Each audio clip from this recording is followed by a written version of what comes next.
আজ ৩০ ডিসেম্বর ২০২৫। বাংলাদেশ আজ শুধু একটি তারিখ নয়, একটি ইতিহাসের সাক্ষী। বেগম খালেদা জিয়া আর নেই। দীর্ঘ রাজনৈতিক মহাকাব্যের শেষ পাতাটি আজ উল্টে গেল। এ যেন এক মহাপ্রয়াণ।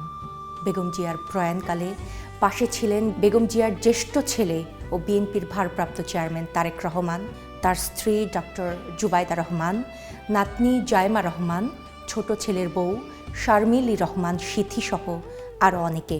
কিন্তু ঠিক এই শোকের আবহেই দেড় যুগের নির্বাসন কাটিয়ে বাংলার মাটিতে পা রেখেছেন বিএনপির ভারপ্রাপ্ত চেয়ারম্যান তারেক রহমান।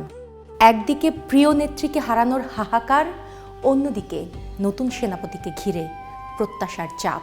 তারেক রহমানের এই ফেরা কি শুধুই রাজকীয়, নাকি এক কঠিন অগ্নিপরীক্ষা? ব্যবচ্ছেদ করব আপোষহীন নেত্রী বেগম জিয়ার প্রয়াণে বিএনপির নতুন নেতৃত্ব কাঠামো এবং বিরোধী রাজনীতির ভবিষ্যৎ। দলীয় সংহতি ও অভ্যন্তরীণ শুদ্ধি অভিযান। প্রথমে দেখা যাক বিএনপির ভেতরের চিত্র।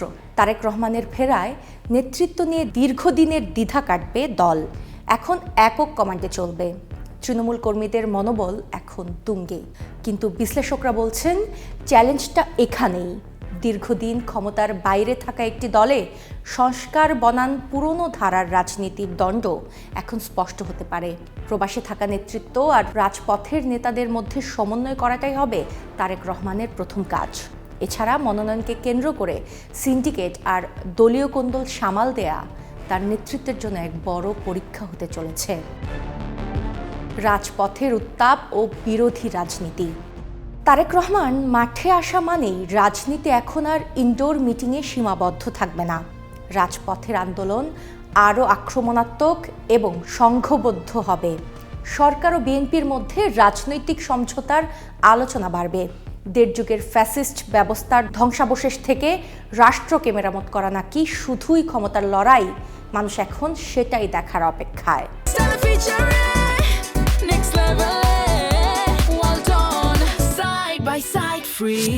2026-এর নির্বাচনী রণকৌশল।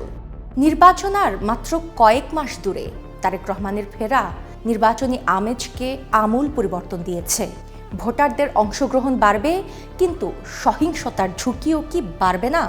একদিকে ভঙ্গুর অর্থনীতি, অন্যদিকে ভেঙে পড়া প্রশাসনিক কাঠামো। এই সংকটের মধ্যে একটি সুষ্ঠু নির্বাচন আয়োজন করা এবং জয়ী হলে সরকার পরিচালনা করা, এই দ্বিমুখী চ্যালেঞ্জের মুখে এখন তারেক রহমান।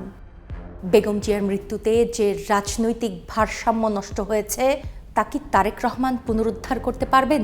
তিনি কি পারবেন একটি জবাবদিহিমূলক গণতান্ত্রিক রাষ্ট্র গড়ে তুলতে?